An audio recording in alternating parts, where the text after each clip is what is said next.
श्री स्वामी समर्थ. नर्मदे हर. निर्गुण निराकाराचे सगुण साकार रूप म्हणजे गुरु. एकदा आपण श्री गुरुचरणी आलो की तेच आपले देव व तीच ब्रह्मवस्तू, तेच आपले सार सर्वस्व हे बाळाप्पांना कळून चुकले. स्वामींनी आपल्या सेवेकऱ्यांना त्यांच्या गुणदोषांसकट स्वीकारले होते. त्यांच्यातील गुणांची ते वाखाणणी करीत, तर दोषांवर बोट ठेवून ते घालवण्याचा प्रयत्न करीत. प्रत्येक सेवेकऱ्याची वृत्ती व स्वभाव जाणून महाराजांनी त्यांना टोपण नावे ठेवली होती. बाळाप्पांना लाल बहादूर, धनगर, मुत्सद्दी, तर अनेकदा प्रेमाने गोविंद्या म्हणत. बाळाप्पांना एखादी नवीन व्यक्ती भेटली की तिची ओळख करून घ्यायची सवय होती. स्वामींना नसत्या चौकशा केलेल्या अजिबात आवडत नसत. साधकाने आपल्या विहित कर्माशिवाय अन्य घटनांमध्ये गुंतू नये, त्यामुळे वेळ वाया जातो व आत्मचिंतनात बाधा येते. एकदा आपण कोण, कुठून आलात असे बाळाप्पांनी एका दर्शनार्थीला सहज विचारले. त्यावर काय रे, तुला त्याच्या गावास जायचे आहे काय, असा जळजळीत सवाल स्वामींनी त्यास केला. सुज्ञ बाळाप्पांना आपली चूक लक्षात आली. बाळाप्पांना गुरुपदी आरूढ करण्याचा महाराजांचा उद्देश होता. त्यामुळे नित्य सेवा कार्यातून आणि लबाड सेवेकऱ्यांच्या जाचातून त्यांना मुक्त करून महाराजांनी त्यांस जपानुष्ठानाची आज्ञा केली. त्यांस मृगाजीन व व्याघ्राजीन देऊन हाक्याच्या मारुती मंदिरात साधनेस बसवले. हिशेब असू द्या बरे असे बजावून नित्य जपाची नोंद ठेवण्यास सांगितले. संपूर्ण फलप्राप्ती हवी असेल तर गुरुपदिष्ट मार्गानेच चालावे हे बाळाप्पांना यावेळी उमगले. दिग्बंधन करून महाराजांनी तिथे चिंचेच्या झाडावर असलेल्या पिशाच्याचा बंदोबस्त केला. त्यामुळे बाळाप्पांची साधना निर्वेदपणे सुरू राहिली. पुढे सुंदराबाई नाट्यमयरित्या स्वामींच्या सेवेतून दूर झाल्या.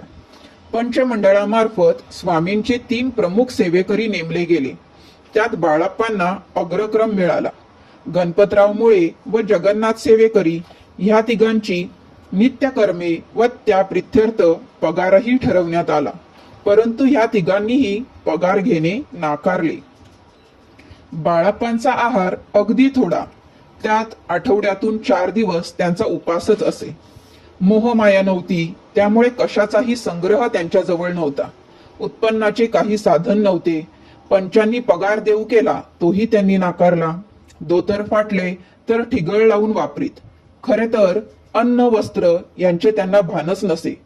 अनुष्ठान समाप्ती झाली, पण त्याचे पारणे फेडण्यासाठी त्यांच्याजवळ काहीच नव्हते. बाळाप्पांचे जपानुष्ठान पूर्ण झाले. आदेशानुसार जपाचा हिशेब त्यांनी स्वामींच्या स्वाधीन केला. नेमका त्याच वेळी सोलापूरचा एक लिंगायत वाणी महाराजांच्या दर्शनास आला. तो आचारी होता. स्वयंपाकाची कामे करून गुजराण करायचा. महाराजांनी त्यांस बाळाप्पाचे अनुष्ठान मारुती मंदिरात संपन्न झाले, तेथे जाऊन तू भटास जेवू घाल अशी आज्ञा केली. गरीब पण निष्ठावान कल्याणपाने स्वामींच्या आज्ञेनुसार आपल्या गळ्यातील शिवलिंगाचा चांदीचा चौक गहाण ठेवून मिळालेल्या पैशातून शिधा सामुग्री आणली आणि अन्नदान केले. अनुष्ठानाची सांगता ब्राह्मण भोजनाने झाली. बाळाप्पांच्या अंगावरील धोतर ठिकठिकाणी फाटले होते. तिथे उपस्थित एका भक्ताने हे पाहिले आणि बाळाप्पांना एक नवे धोतर अर्पण केले. बाळाप्पांना इतका आनंद झाला की ते धोतर घेऊन एखाद्या निरागस बालकाप्रमाणे ते स्वामींना दाखवायला गेले. स्वामींनी त्यांच्या पाठीवरून प्रेमाने हात फिरवला व म्हणाले, बाळा, घडात एकच केळे पिकले तर इतका आनंद, मग संपूर्ण घड पिकेल तेव्हा तुला किती आनंद होईल. श्रींच्या या उद्गारांचा अर्थ जाणून त्यांचे डोळे भरून आले. भाग्योदयाची चिन्हे दिसू लागली होती. स्वचे स्मरण विसरल्याने आता खऱ्या अर्थाने ते संन्यासी बनले होते. भाविक त्यांचा उल्लेख बाळाप्पा महाराज असा करू लागले. बोला श्री स्वामी समर्थ. नर्मदे हर.